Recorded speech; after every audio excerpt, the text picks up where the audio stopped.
Hello students, good afternoon. Now we have to start preparation of JEE NEET also with organic chemistry. So today we are going to start first law of thermodynamics. So actually what is first law of thermodynamics? So basically it is the law of conservation of energy.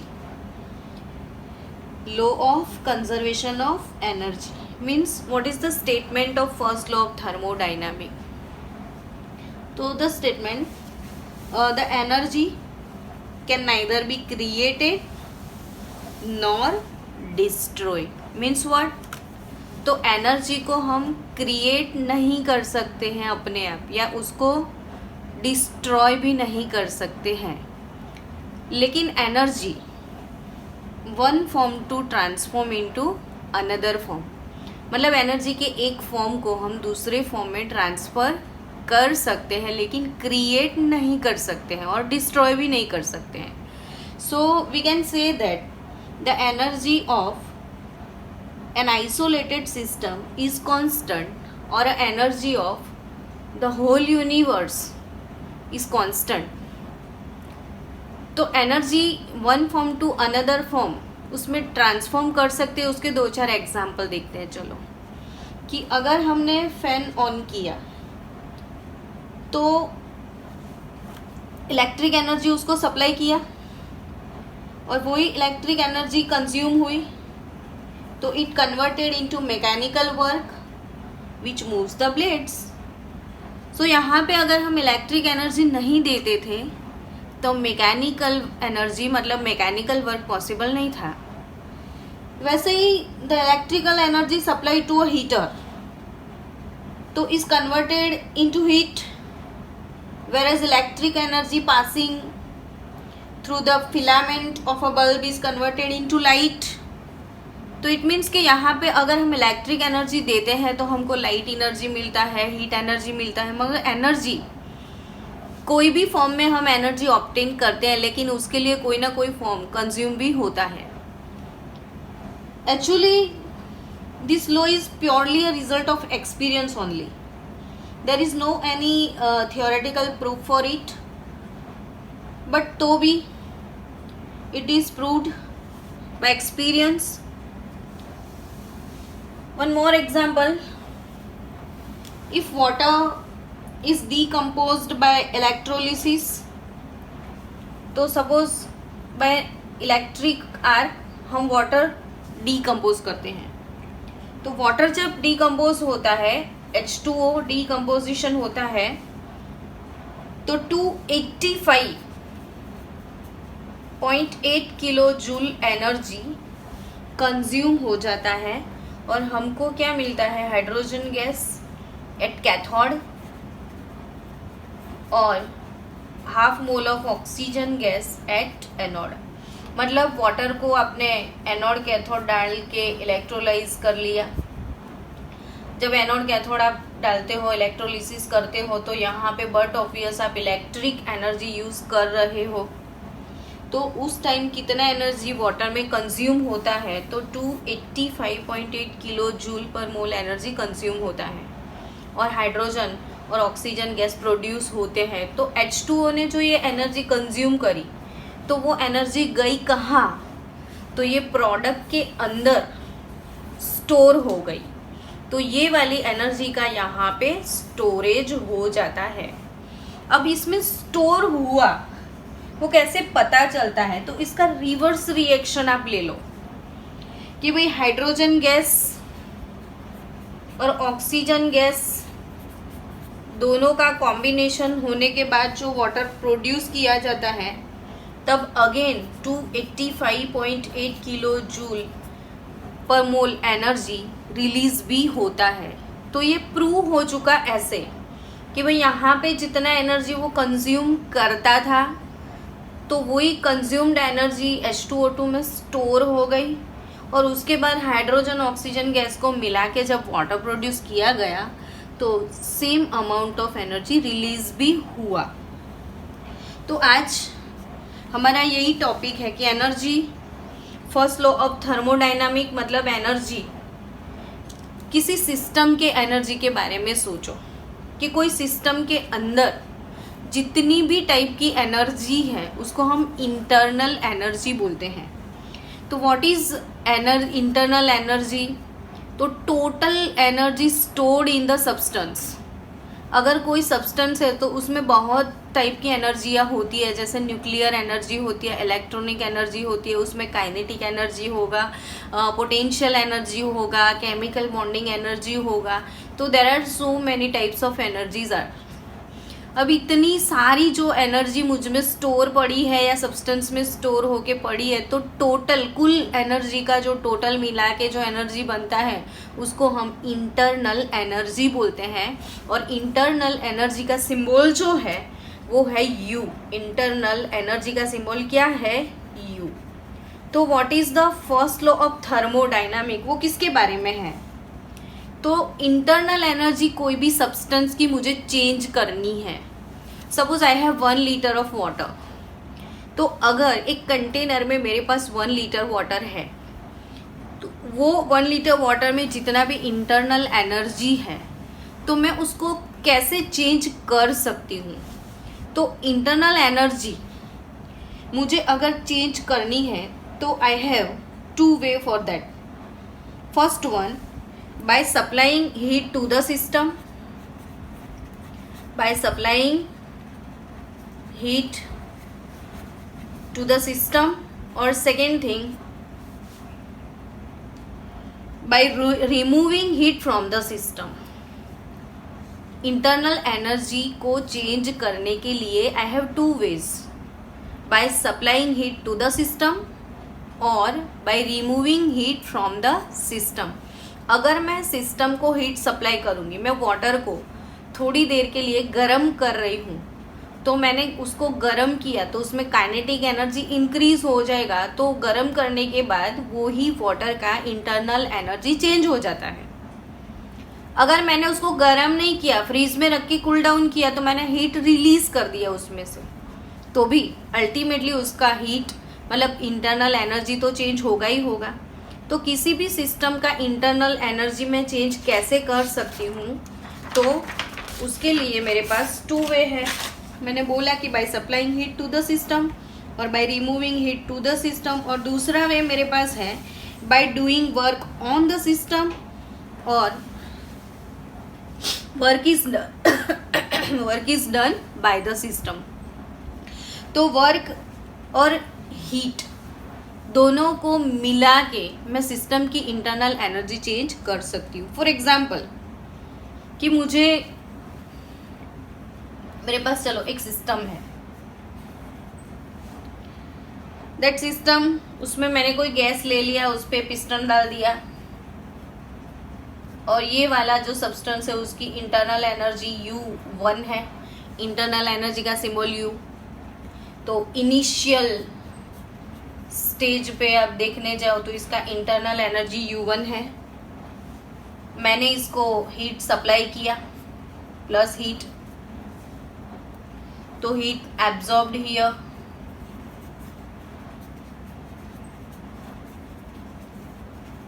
Heat अगर absorb हो गई तो यहाँ पे मेरे पास जो system आया वो सिस्टम की अब इंटरनल एनर्जी चेंज हो गई। कितनी हो गई? तो U1 प्लस Q जितना हुआ।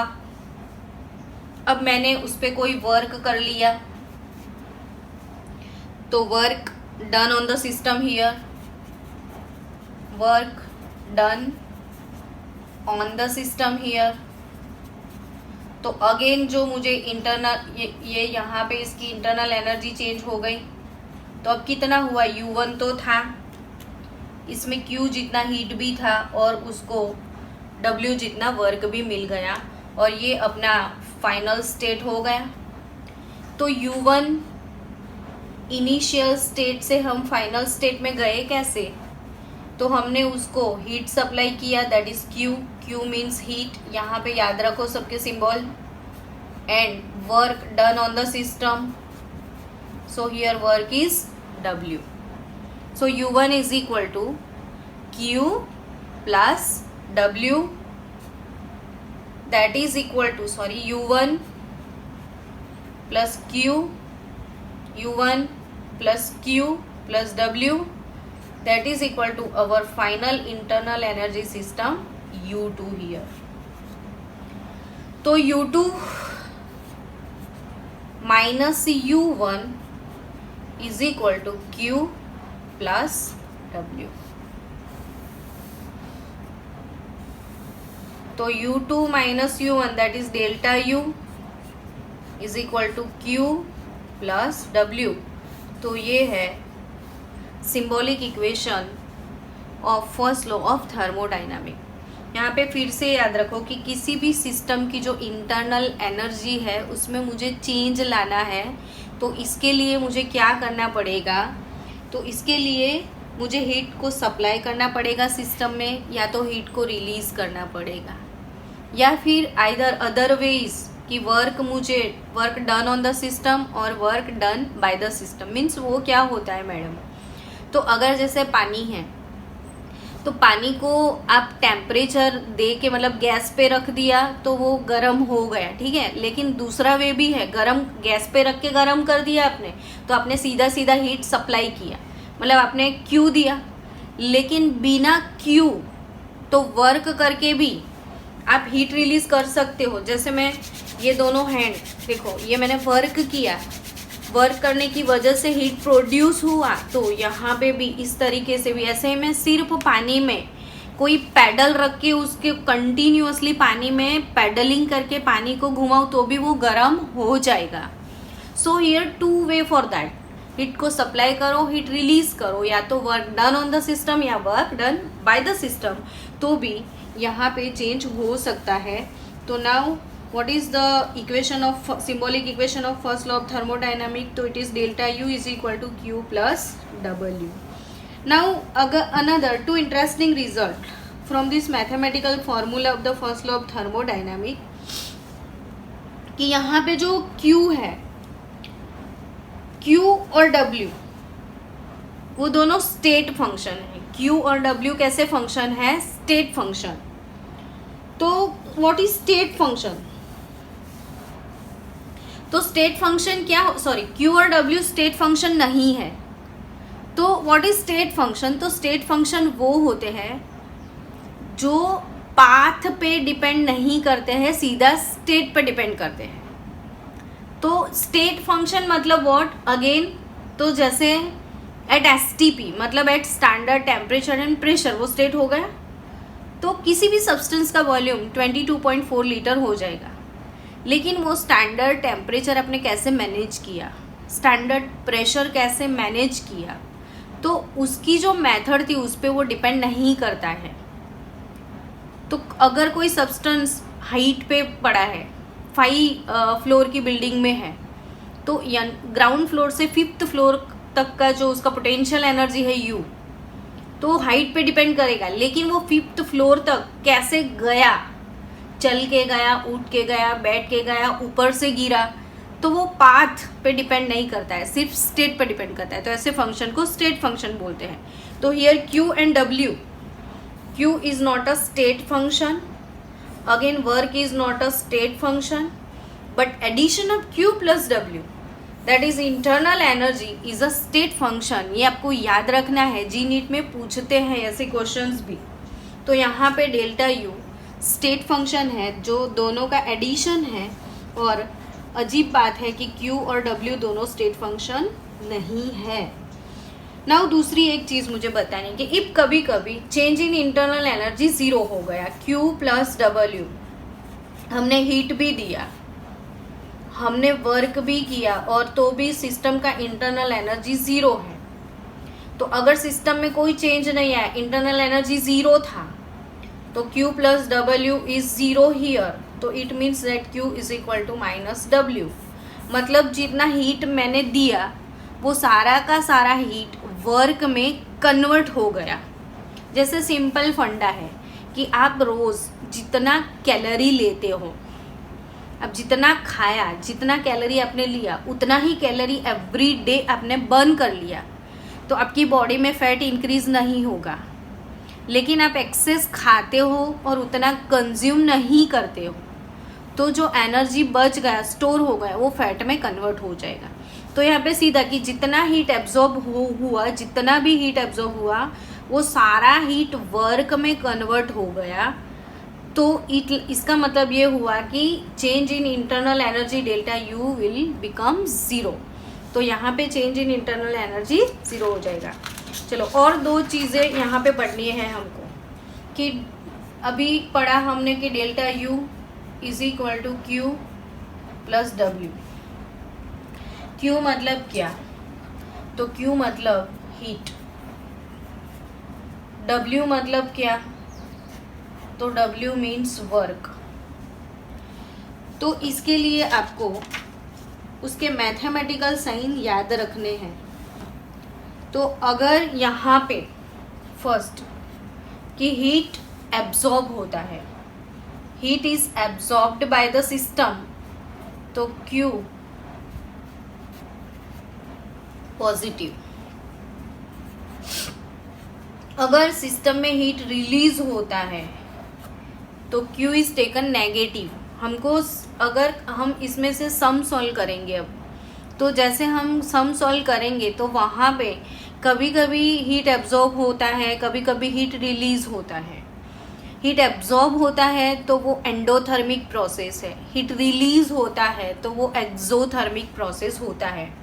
तो अगर if it is endothermic process और हीट एब्जॉर्ब हो गया, तो जो हीट है, हीट मीन्स एंथैल्पी भी उसको बोलते हैं, डेल्टा एच, एंथैल्पी ये हीट, तो it is positive, sign of enthalpy positive. अगर हीट सिस्टम से रिलीज हो रहा है, if it is exothermic process, then delta H will be negative और क्यू विल बी नेगेटिव।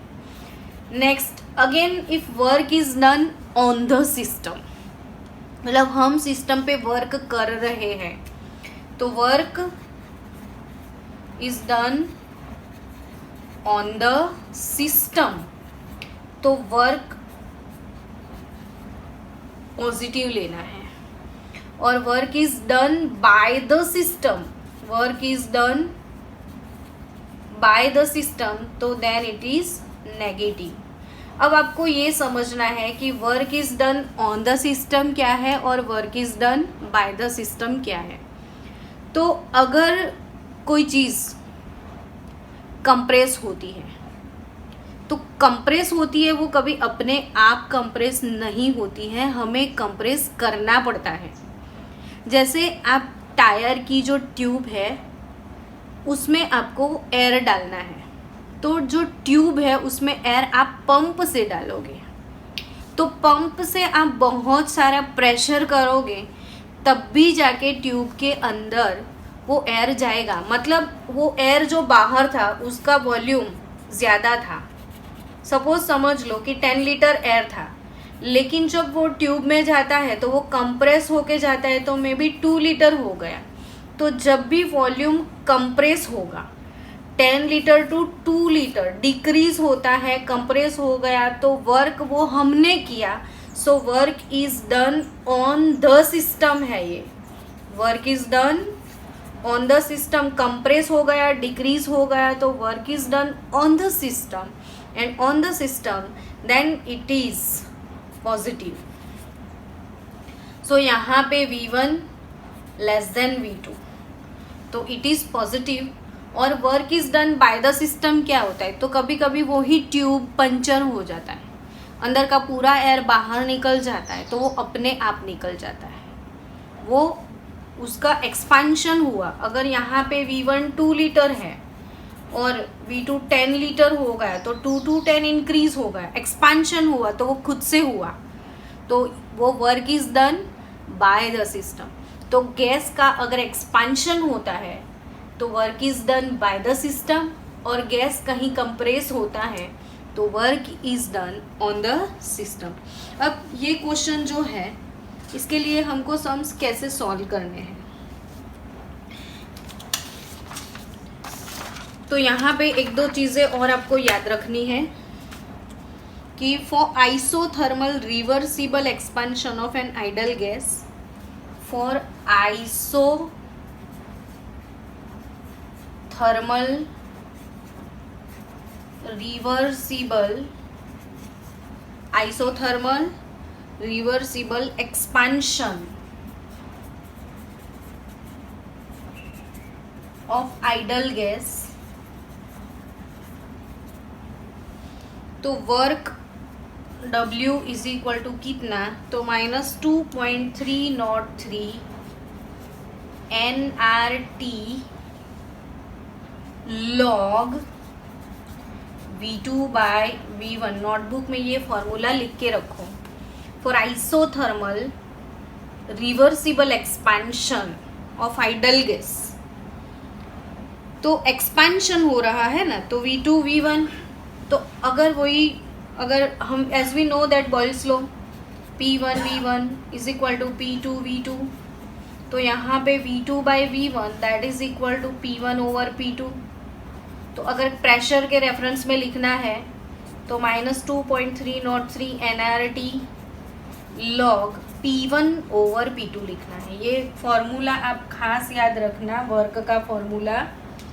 तो if work for isothermal reversible expansion of idol gas, work is done by the system or the system -2.303 nRT log V2 by V1, and according to Boyle's law V2 by V1 is nothing but P1 over P2, so 2.303 nRT log P1 over P2।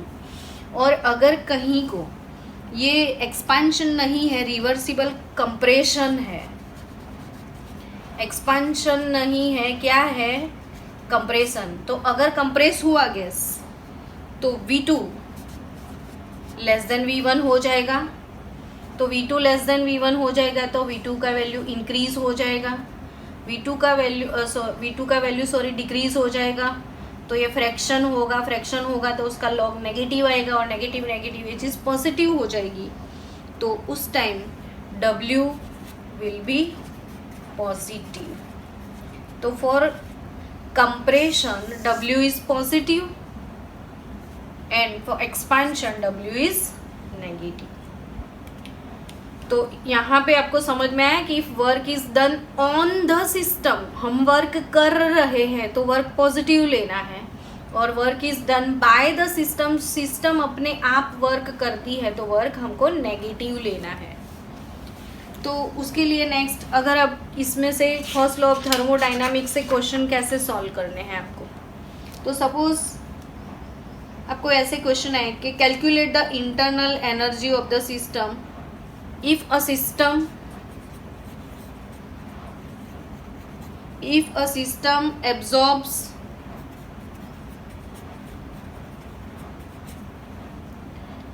15 kilo joule या 15 kilo joule of heat, if a system absorb 15 kilo joule of heat and does 5 kilojoule work,